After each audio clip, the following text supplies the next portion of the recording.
আজ তৃণমূলের লোকসভার নেতা সুদীপ বন্দ্যোপাধ্যায়ের সঙ্গে সাক্ষাৎ সংসদ বিষয়ক মন্ত্রী কিরেন রিজিজুর। কাল থেকেই শুরু হচ্ছে সংসদের অধিবেশন এবং ঠিক তার একদিন আগেই আজ তৃণমূলের লোকসভার নেতা সুদীপ বন্দ্যোপাধ্যায়ের সঙ্গে সাক্ষাৎ করেন কিরেন রিজিজু।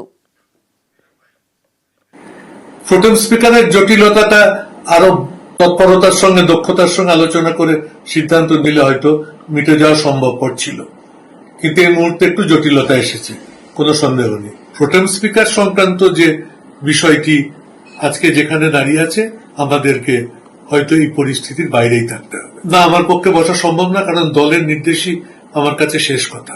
দল চাইছে না এই মুহূর্তে যে অবস্থার সৃষ্টি হয়েছে তাতে ইন্ডিয়া অ্যালায়েন্স কোনোভাবে অসুবিধার মুখোমুখি হোক, তাদের মধ্যে যে একটা ঐক্যবদ্ধ উদ্যোগ এসছে সেটা ক্ষতিগ্রস্ত হোক, সুতরাং আমি কালকে যাচ্ছি না।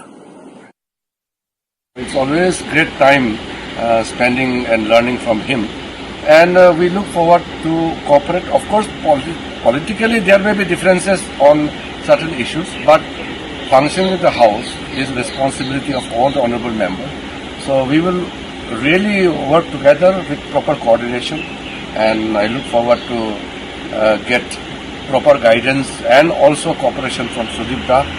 And of course, Mamta Didi is a very known leader of our country. We will start discussion now. There's nothing called any kind of deadlock because there is no any formal proposal or any efforts yet. গতকাল রাজপুর সোনারপুর পুরসভার 1 নম্বর